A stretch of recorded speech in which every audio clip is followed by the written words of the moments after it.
अस्सलाम वालेकुम दोस्तों और साथियों, उम्मीद है आप लोग खैरियत से होंगे। आज है 25 मई 2021 और आज के दिन केसेस जो हैं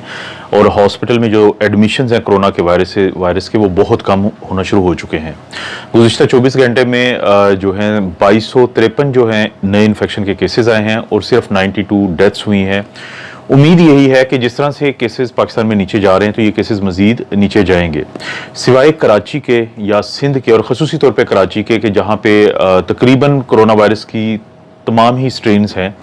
और वहाँ पे क्योंकि लोगों की आमदोरफ्त या आना जाना इतना ज़्यादा है कि शायद वहाँ पे हो सकता है कि जो कोरोना वायरस की वो स्ट्रेन्स भी जो बड़ी तेज़ी से फैलती हैं तो उनकी वजह से हमें नज़र आ रहा है कि वहाँ पे केसेस बढ़ते हुए नज़र आ रहे हैं। यही वो वजह है कि हुकूमत सिंध इस बारे में काफ़ी अब स्ट्रिक्ट एक्शन ले रही है और उम्मीद है कि सिंध में भी बाकी तमाम पाकिस्तान की तरह जो केसेस हैं वो बहुत कम हो जाएंगे और जैसे ही केसेस कम होंगे तो अगले 1 से 2 हफ्ते में जो अमवात हैं, जो आज भी ज़ाहिर है बदकिस्मती से 92 रही हैं, तो वो इंशाल्लाह मज़ीद कम हो जाएंगी। पाकिस्तान में कल से सबसे बड़ी खबर जो आप दोस्त भी सुन रहे हैं वो ये है कि पाकिस्तान के अंदर ही एक ऐसी वैक्सीन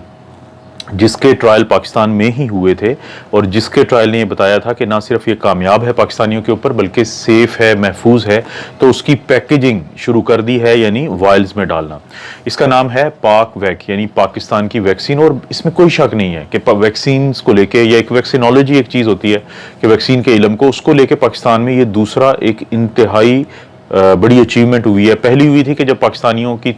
17,900 लोगों ने पाकिस्तान की तारीख में पहली दफ़ा किसी फेज़ 3 के ट्रायल में हिस्सा लिया था। उन ट्रायल ने भी ये साबित किया कि पाकिस्तान में ये वैक्सीन बहुत महफूज है, पाकिस्तानियों के लिए बहुत ज़्यादा कारआमद है, बाकी दुनिया की निस्बत भी, क्योंकि ज़ाहिर है जेनेटिक डिफरेंस होते हैं दुनिया के मुख्तलिफ इलाकों में रहने वाले लोगों के लिए।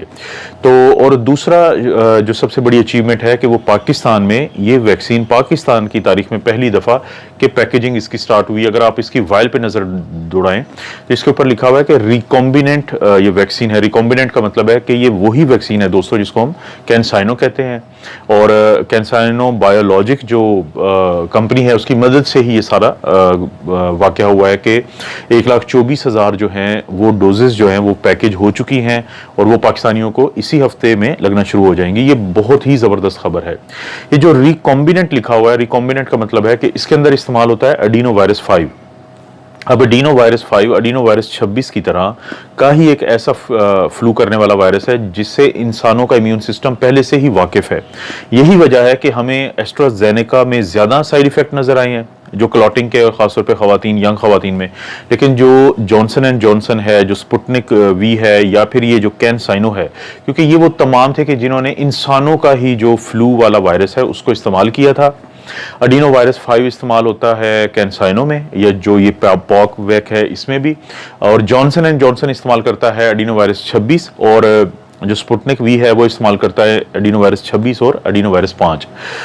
फ़र्क ये होता है कि क्योंकि हमारा जो इम्यून सिस्टम है वो पहले से ही इस वायरस को पहचानता है, तो अगरचे उसके खिलाफ किसी हद तक एंटीबॉडीज़ बनी हो सकती हैं जिसकी वजह से एफिकेसी थोड़ी कम होगी लेकिन साइड इफ़ेक्ट कम आएंगे। लेकिन इसके मुकाबले में अगर एस्ट्राजेनेका की वैक्सीन को देखा जाए तो उन्होंने चिंपैंजी के अंदर जो फ्लू करता है वायरस, तो उसको उन्होंने इस्तेमाल शुरू किया था। तो क्योंकि हमारा जो दिफाई निज़ाम है, इम्यून सिस्टम है, उसकी आशनाई नहीं है, वो उसको नहीं पहचानता, तो उसके खिलाफ ज़्यादा रिएक्ट करता है। ये अक्सर मैं अपनी वीडियोज़ में बताता रहता हूँ कि जब यूरोपियंस जो हैं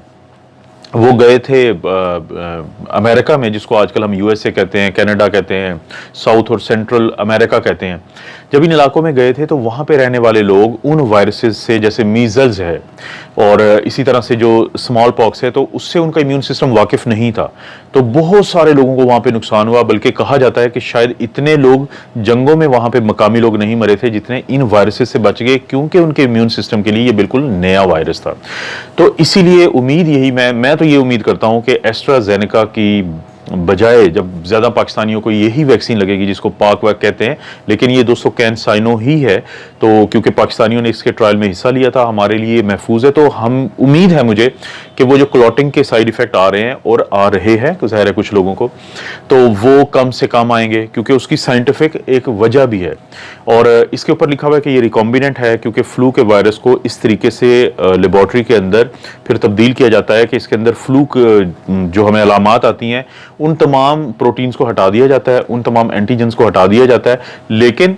इसका जो जेनेटिक मटेरियल का जो पोर्शन है खराब वाला, या वो वाला जो हमारे अंदर वो प्रोटीन लेके जा सकता है या बना सकता है कि जिससे फ्लू हो, उनको निकाल के और उसके अंदर डाला जाता है कोरोना वायरस का जो आरएनए को पहले तब्दील किया जाता है डीएनए में, जिसको हम रिवर्स ट्रांसक्रिप्शन कहते हैं। और कौन सा डीएनए? कोरोना वायरस का वो डीएनए जो स्पाइक प्रोटीन बनाता है,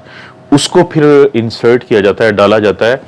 इस एडिनो वायरस के डीएनए के अंदर, और उसको इंट्रामस्कुलर, जो इसके ऊपर आपको लिखा हुआ नजर आ रहा है आईएम, उसका मतलब है कि इंट्रामस्कुलर यानी पट्टे में लगा दिया जाता है। और दोस्तों इस एक वायल के अंदर 10 डोजेज हैं। 10 डोजेज का मतलब है कि ये 5 ml का है, क्योंकि 0.5 ml जो है वो एक डोज के बराबर है। और उसको लगाते हैं इंट्रामस्कुलर। जब इंट्रामस्कुलर लगाते हैं तो फिर ये जो वायरस होता है ये हमारे अपने जो सेल्स होते हैं उनके अंदर चला जाएगा। वहाँ पे जाके इसका जो जेनेटिक मटेरियल है, ये जो डीएनए का, इसको हमारे न्यूक्लियस में ही ये तब्दील किया जाएगा आरएनए में, और किसी भी तरह से ये हमारे अपना जो डीएनए होता है उसका हिस्सा नहीं बनेगा। ये उसको बिल्कुल उसके साथ छेड़छाड़ नहीं करेगा। और उसके बाद ये होगा कि जो डीएनए वायरस लेके गया था तो उससे बनेगा आरएनए, जिसको हम ट्रांसक्रिप्शन कहते हैं। वो आरएनए फिर बाहर आएगा मैसेंजर आरएनए की शक्ल में, और वह हमारे जो सेल्स की मशीनरी है जिसमें राइबोसोम है, रफ एंडोप्लाज्मिक रेटिकुलम है, तो वो इस आरएनए मैसेंजर आरएनए को ट्रांसलेट करेंगे, यानी इसका तर्जमा करेंगे और वो प्रोटीन बनाएंगे जिसका ये मैसेज लेके आया होगा। और वो कौन सी है? Spike protein. वो फिर स्पाइक प्रोटीन हमारे सेल्स के ऊपर, उसको कुछ जो सेल होते हैं जिसको हम मेजर हिस्टो कंपैटिबिलिटी कॉम्प्लेक्स 2 कहते हैं, लेकिन ये सारी डिटेल में जाने की जरूरत नहीं है, तो वो हमारे इम्यून सिस्टम को दिखाएंगे, और हमारा इम्यून सिस्टम एंटीबॉडीज बनाएगा उसके खिलाफ, बी सेल बनाएगा, टी सेल बनाएगा, हेल्पर और साइटोटॉक्सिक होते हैं। तो इस तरह से हमारा इम्यून सिस्टम जो है ये जो स्पाइक प्रोटीन वाले सेल्स हैं इनको मार देगा, जो ज़ाहिर है बहुत कम होते हैं, लेकिन अपनी तैयारी कर लेगा एंटीबॉडीज की शक्ल में और बाकी पूरा जो इम्यून सिस्टम की शक्ल में, ताकि जैसे ही दोबारा जिंदगी में कभी कोरोना सामने आता है तो फिर वो जो एंटीबॉडीज हैं वो हमारे काम आएंगी, हमें उस वायरस से बचाने के लिए। ये सिंगल डोज है, सिर्फ एक डोज लगाई जाएगी, और हो सकता है कि बाद में इसके लिए जो कोई बूस्टर डोज का भी आगाज किया जाए 6 महीने के बाद, 8 महीने के बाद, 10 महीने के बाद। अभी तक जिन लोगों ने ट्रायल में हिस्सा लिया था, या जिन लोगों ने अभी तक साइनोवैक की ये वैक्सीन, कैनसाइनो की ये वैक्सीन लगवाई है, तो उनकी एंटीबॉडीज अच्छी बनती हैं, उनमें कोई खास साइड इफेक्ट नहीं होते, बहुत कम साइड इफेक्ट होते हैं। और कोई भी जो साइड इफेक्ट वैक्सीन लगने के 4 दिन के अंदर जो लोगों को बुखार रहता है, जिस्म में दर्द रहता है, कमजोरी रहती है, तो ये इम्यून सिस्टम की तैयारी होती है, तो इससे घबराने की जरूरत नहीं होती। तो इसके बाद अगर किसी को कोई प्रॉब्लम होता है तो अपने डॉक्टर से जरूर रब्ता करें। इब्तदाई तौर पे 1,24,000 जो डोजेज हैं उनको तैयार किया गया है, वो इसी हफ्ते लगना शुरू हो जाएंगी। लेकिन जो इंतहाई अच्छी बात है वो ये है कि फिर हर जो महीने 30 लाख डोजेज जो हैं वो तैयार की जाएंगी, वो पैकेज की जाएंगी, उनकी फिलिंग होगी। जब एक महीने में 30 लाख होंगी, और साथ ही हमें इस अच्छी खबर का भी पता चला है कि पाकिस्तान में जैसे गुज़िश्ता कल जो गुजरा है उसमें 2.5 लाख वैक्सीन की डोजेस लगाई गई हैं एक दिन में, तो फिर वो जो हमारा 5 लाख पर डे का एक टारगेट है तो उसके काफ़ी करीब हम पहुंच जाएंगे। और मुझे सबसे ज़्यादा पर्सनली ये खुशी होगी कि वो जो लोगों के अंदर एस्ट्राजेनेका का खौफ है, तो जब एस्ट्राजेनेका की जगह पे ये वैक्सीन लगेगी तो उस खौफ में काफ़ी हद तक कमी आ जाएगी। ये बड़ी अच्छी अपडेट है, ये पाकिस्तान के लिए बड़ी फ़ख्र की बात है कि हम उस स्टेज पे पहुंच चुके हैं कि ना सिर्फ ये कि पाकिस्तानियों ने ट्रायल में हिस्सा लिया, बल्कि जो रॉ मटेरियल हम लोगों ने चाइना से मंगवाया था, ये चाइना ने हमें दिया था, तो अब उसको इस्तेमाल करते हुए नेशनल इंस्टीट्यूट ऑफ हेल्थ के तहत इस्लामाबाद में हमने इसकी फिलिंग भी स्टार्ट कर दी, और अच्छी खासी तादाद में क्योंकि फिलिंग होगी, क्योंकि ये पाकिस्तानियों के लिए गेम चेंजर साबित होगी ये वाली वैक्सीन। क्योंकि पेंडेमिक से निकलने का इस वक्त जो एक बहुत अच्छा जरिया है हमारे पास वो है वैक्सीन, क्योंकि हम जितना लेट करेंगे उतना सर्जिस का डर है कि उतना केसेस जो है किसी ना किसी मौके पे बढ़ जाएंगे, और जितने केसेस बढ़ेंगे खुदा न खास्ता फिर कोई नए वेरिएंट का हमें डर हो सकता है, क्योंकि अभी तक के जितने भी वेरिएंट है वो काफ़ी हद तक उनको कंट्रोल किया जा सकता है वैक्सीन की मदद से, तो हमें बहुत ज़्यादा इस चीज़ में घबराने की जरूरत नहीं है। दोस्तों ये थी अपडेट। आप अपना और अपनी फैमिली का ख्याल रखें। अल्लाह ताला आपको और आपकी फैमिली को हर किस्म की बुराई, बीमारी और आजमाइश से महफूज रखे।